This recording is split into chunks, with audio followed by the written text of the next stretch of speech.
पता नहीं आप मीडिया वालों को क्यों लगता है कि मैं मुश्किल इंग्लिश और मुश्किल से इंग्लिश बोलती हूँ।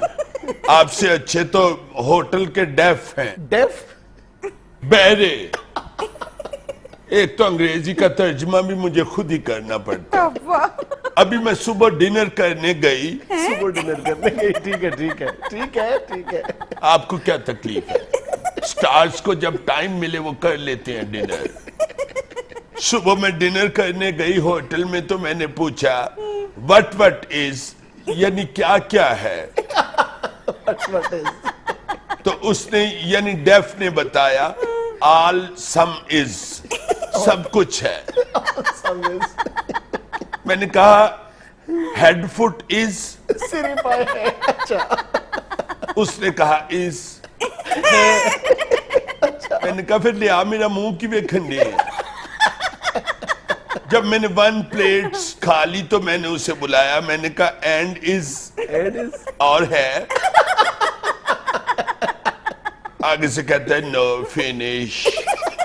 फिर मैंने कहा ब्रिंग 1 ओपन माइंडेड बोतल। ढक्कन खोल के बोतल ले आ। वो ले आया। मैंने इतने सुकून से कैंडल लाइट डिनर किया। Sunlight was coming, good song was walking. बड़ा प्यारा एटमॉस्फेयर था होटल का। Song was walking. गाना चल रहा था।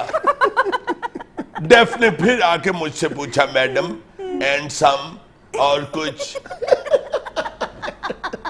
आई said no handsome, go and bring the mathematics.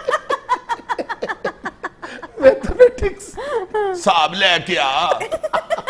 मैं की खादा है, मैनू नहीं याद रहंदा मैं की खादा है। ना मैनू ये याद रहंदा मैं की खादा है, ना मैनू ये याद रहंदा कि किदा किदा खादा है। वो जब मैथमेटिक्स लेके आया तो मैंने उसे 100 रुपी टिप दे दिया। मैंने कहा go and kill the waves. Kill the waves. जा जाके मौजा मार। आपकी अंग्रेजी बहरा ही समझ सकता है। डोंट डू टिच कर, keep your work with work. अपने काम से काम रखे सर। आप इन्हें छोड़ें, ये बताएं कि मंगनी टूटने की वजह क्या हुई? वजह क्या होनी थी? बस मिसेस थंब गुम गई। Mrs thumb? ओ जाहिला, थंब अंगूठा, मिसेस थंब अंगूठी। बस एक मिसेस थंब के पीछे उन्होंने मेरी इंसल्ट शुरू कर दी। Then I became straight with them. Straight with them? हाय सीधी हो गई। मैंने कहा व्हाट इज योर टाइमिंग, तुम्हारी औकात क्या है?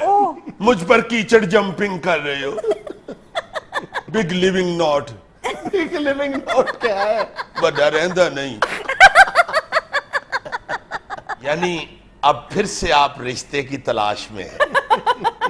यस, इसलिए मैं बाहर जा रही हूँ और कोई मुझे स्नो विंडो देखने का शौक नहीं। Snow window? बर्फबारी। बारी विंडोज सर।